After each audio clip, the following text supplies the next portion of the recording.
everybody. Today I'm going to show you how I made this card that has a little touch of male to it.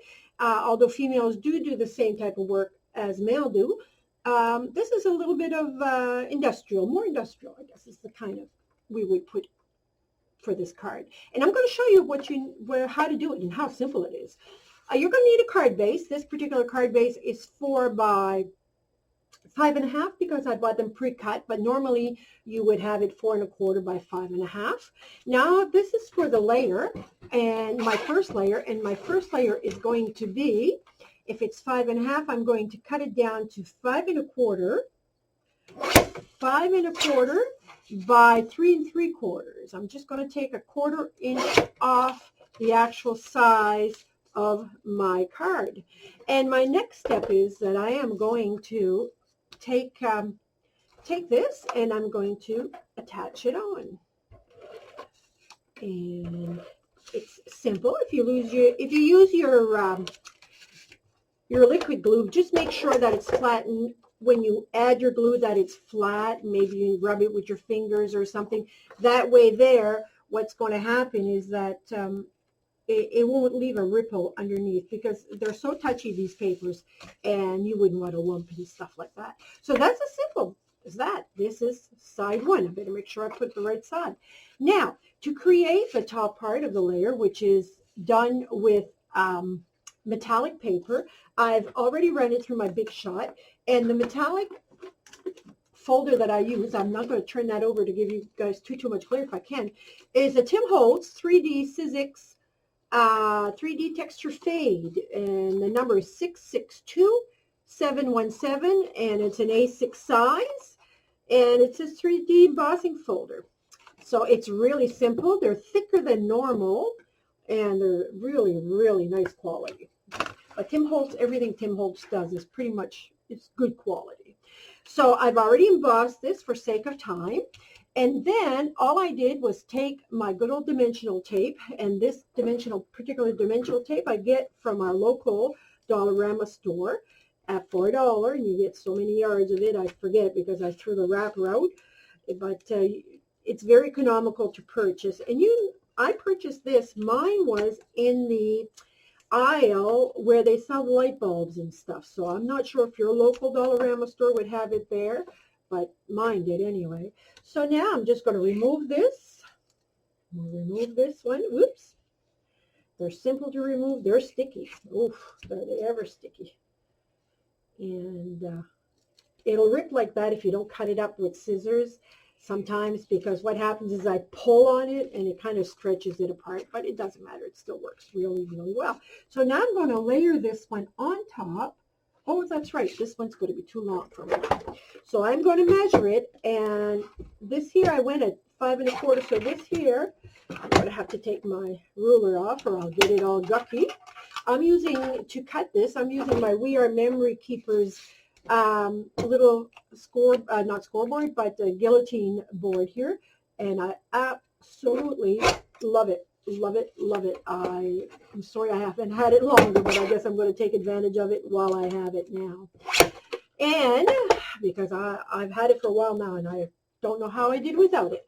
But anyhow, it's actually saving so much time. And I'm going to center this. So as I said, my first layer is 3 3/4 by 5 1/4. My second layer here would be 3 1/2.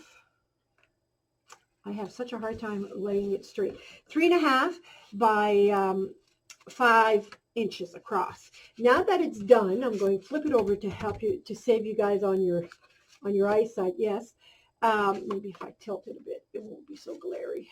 You'll be able to see it. Let me see if I can just kind of pull it up a bit here. Let me see. There you go. That way there you can see it all the way around.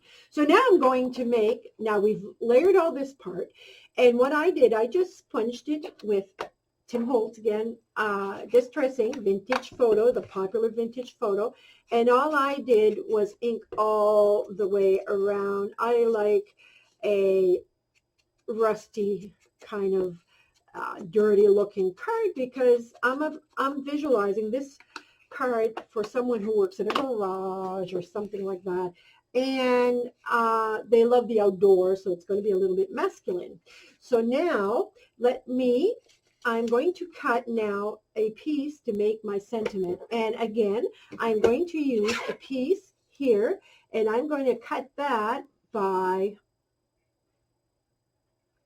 1/2 inches.